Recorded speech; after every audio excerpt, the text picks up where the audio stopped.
One day he was on Arkansas's death row, the next a free man. Hello and thanks for joining us tonight. I'm Roger Suzanne filling in for Heather Crawford. After nearly 2 decades behind bars, Damien Echols is getting adjusted to life outside the confines of prison. Heather has been following the case for years as she traveled to New York City to sit down with Echols for his first and only one-on-one interview with an Arkansas TV journalist. Tonight, a preview of her story on the West Memphis 3 that you'll see on Monday and Tuesday night at 10.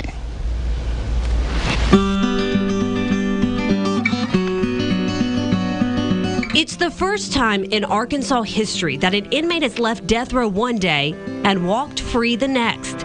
Damien Echols has always maintained his innocence, and while he is a free man, it comes with a big price. He has 3 murder convictions on his record as part of the plea deal that led to his release. It's incredibly hard. It's a very hard thing to swallow. He, along with Jason Baldwin and Jesse Kelly, spent 18.5 years in prison for the brutal slayings in West Memphis of 3 8-year-old Cub Scouts, Stephen Branch, Michael Moore, and Christopher Byers. There is some sort of really bizarre bond there because, you know, not only was my life and Jason's life and Jesse's life sort of destroyed by this case, ground to pieces, but those 3 little boys' lives were just absolutely destroyed. And not only theirs, but their families, our families. You know, it was like the pain in this case, it was like someone threw a rock in a pond and it just rippled out forever. Echols is named, but he knows he likely won't be pardoned unless another killer is found, and the state is not investigating. Still, work is being done on the case. It will fall entirely to us to do it because the police department, the attorney, don't do it. No one will. We still care about and want to know who committed these murders. That's what's important to us. While the mantra of West Memphis 3 supporters has changed from free the WM3 to pardon the WM3, the case continues to stay in the spotlight, with several books and documentaries now in the works. For me, the spotlight isn't even about just this case, because I think if they're allowed to get away with doing this one time, they'll do it again. You know, you still have innocent people on death row in Arkansas right now. Again, that was Heather Crawford reporting. Now, tomorrow night on Nightside, Damien Echols shares what it was like to walk free after being locked up since 1993. Then on Tuesday night, Heather sits down with Jason Baldwin, who initially refused the plea deal. Here in his own words why he changed his mind and what he and Echols plan to do next. After spending 18 years behind bars for a crime he says he did not commit, this Halloween is special for former death row inmate Damien Echols. It is his first Halloween as a free man. And he sat down with our Heather Crawford in New York City for his first and only television interview with an Arkansas TV journalist.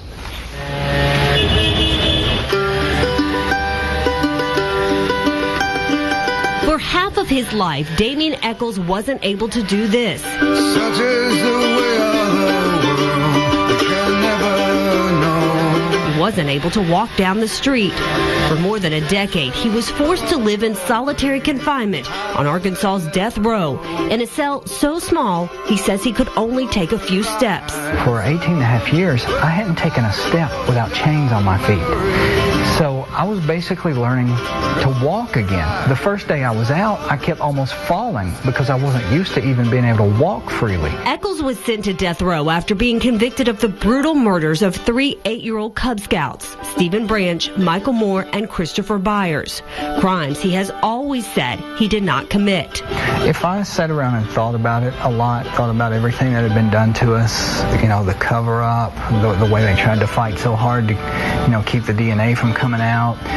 If I thought about that a lot, I would probably get bitter.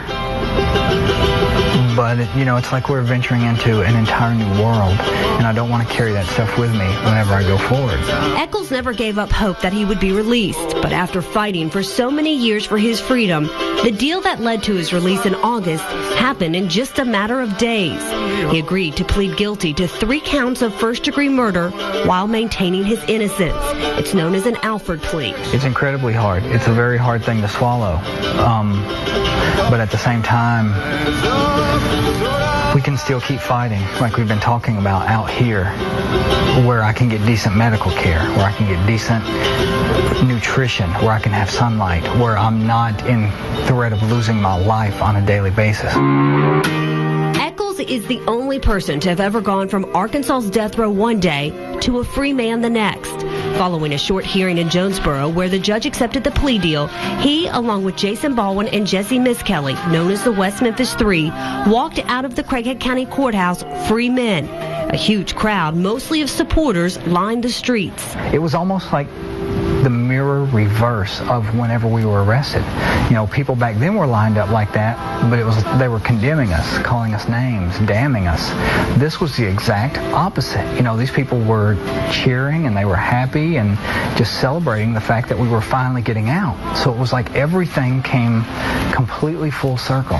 His first stop after being released, the DMV, where he and Baldwin got IDs. Getting out of prison, I didn't even have a change of clothes. All I had was the clothes on my back, and they were given to me as a gift. I didn't have a single penny in my pocket, no credit cards, no driver's license, no anything, no source of income at all, and still don't. After celebrating with friends and family at a rooftop party at a Memphis hotel, Echols boarded a plane for the first time in his life and left the natural state. We went to Seattle for a couple days, stayed out there. We left Seattle and then came straight here to New York. Why New York City? We had friends who said we could use their place while we're here, and we knew we had to go somewhere. We couldn't just stay right there, you know, in Arkansas until, you know, while things were still raging. Things needed time to die down. So we just came here. While Echols has been recognized in New York City, for the most part, he can live here anonymously. As for whether or not he'll return to Arkansas, right now he has no plans on settling there. I don't think I'll ever live there, but, you know, that's where all of my family still lives. It's where, you know, all the people that helped us, Arkansas Take Action, for all those years, that's where, you know, they're based at. And it would be nice to be able to go there and see those people that, you know, spent all this time working to help us and just be able to, you know, go there in person and meet all of them. He and his wife, Lori Davis, talked candidly with us about his new life, what it was like being locked up in the early 90s and not re-entering society until 2011. You think you have to want more than you need. Well, there's a lot of things, you know, that I didn't know about and that I hadn't experienced that are that most people have experienced, you know, like trying to use the internet, trying to figure out computers, trying to figure out how to use a cell phone. It's surreal because no one, you know, I didn't know what to expect. I didn't know how he was going to transition and how long it was going to take, but he was very, you know, he was very calm and grounded, but I couldn't even imagine what was going on in his head. I had to learn how to use a fork again. I hadn't held a fork in almost 20 years. I was used to eating with my hands. While Echols describes life on death row as hell, he says there are positives that came from it. For one, he met his wife, who dedicated her life to freeing him after learning about the case through the HBO documentary Paradise Lost. Lori literally saved my life. She put more time, more effort, more energy.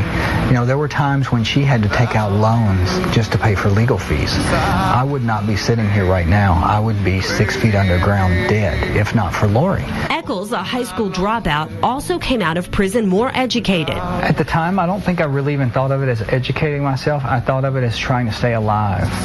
Because the people around me, most of them were literally either dying or dead inside. You know, whenever they came to prison, they stopped. And I didn't want to be like that. I didn't want to be one of those people. So I would just look around for new things, whether it was through books or the stuff that I was doing, like venturing into the art world, you know, visual arts, poetry, writing short stories, keeping journals, all these different things. And his support network grew tremendously while he was behind bars. From the rich and famous like Lord of the Rings director Peter Jackson, Pearl Jam's Eddie Vedder, and Dixie Chicks' Natalie Maines, to ordinary Arkansans and supporters around the globe. You know, some of them say, you know, Peter Jackson and Fran Walsh, literally, and people don't know this, when they learned about it, they, you know, of course they helped, you know, finance investigation and testing and all that, but they worked on the case. They were literally involved on a day-to-day basis. Making decisions, you know, what investigators to bring in, what to send them out to investigate. Studying the case, knew the case inside and out, and offered advice, and a lot of the breakthroughs came from the work that they did. If we came up with a list of everybody that we needed to thank, and this is just the people who are absolutely vital, that this wouldn't have happened without, even that list would take half an hour to read off. Now supporters are focused on getting the West Memphis 3 pardoned, while the prosecuting attorney believes the right men were convicted and the state is not investigating the case. Echols and his team are, in hopes of clearing his name. I think it'll take time. It's going to take more work. You know, we're renewing efforts right now and things like we want to start getting the tip line out there again for maybe people who saw something, who heard something, and were afraid to come forward for some reason before. Maybe they'll come forward now. We're going to keep going forward with new testing, keep going forward, you know, interviewing witnesses, things like this. So it's not going to stop. Now, as for the boys, the parents of those 3 boys who were murdered, they are divided. Some are very glad that the West Memphis 3 are free, and they actually fought for years for their release. Others, however, wish that they were still locked up. And tomorrow nightside, we'll sit down with Jason Baldwin and talk about why he ultimately decided to plead guilty to crime he says he did not commit.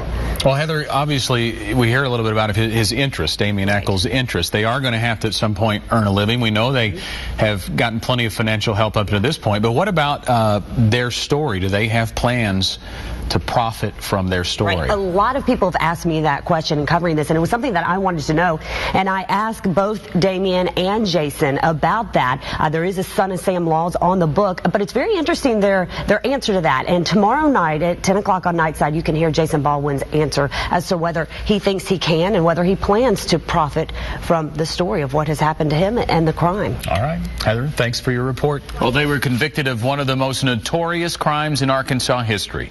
And after serving 18 years behind bars for murdering 3 young boys in 1993, then being set free in August, 2 of the West Memphis 3 are speaking exclusively to our Heather Crawford this week. She traveled to New York City to interview them, and tonight explores the plea deal that set them free and takes a look at what they plan to do now. They were just 8 years old. Stephen Branch, Michael Moore, and Christopher Byers found murdered, hog-tied and naked in a drainage ditch in West Memphis. Jason Baldwin was a child himself, only 16 years old, when he, along with 2 other teens, Damien Echols and Jesse Miskelly, were arrested for their horrific murders. I got locked up on my last day of school for 10th grade. My mom brought my report card to the jail and showed it to me through the glass. Echols was sentenced to die. The jury sentenced Baldwin and Miskelly to spend the rest of their lives behind bars. But after being locked up for nearly 2 decades, they were given the chance to walk free if and only if the West Memphis 3 all agreed to plead guilty. Echols and Miskelly were on board, but Baldwin initially said no way. Then he changed his mind. This was the only opportunity that I was given to save an innocent man's life, to save Damien's life. This was the only opportunity I was given to save Jesse's life and to save my own life. We're all 3 innocent. And I was willing to take lie detectors and all that stuff. I was never given that opportunity. But I am innocent.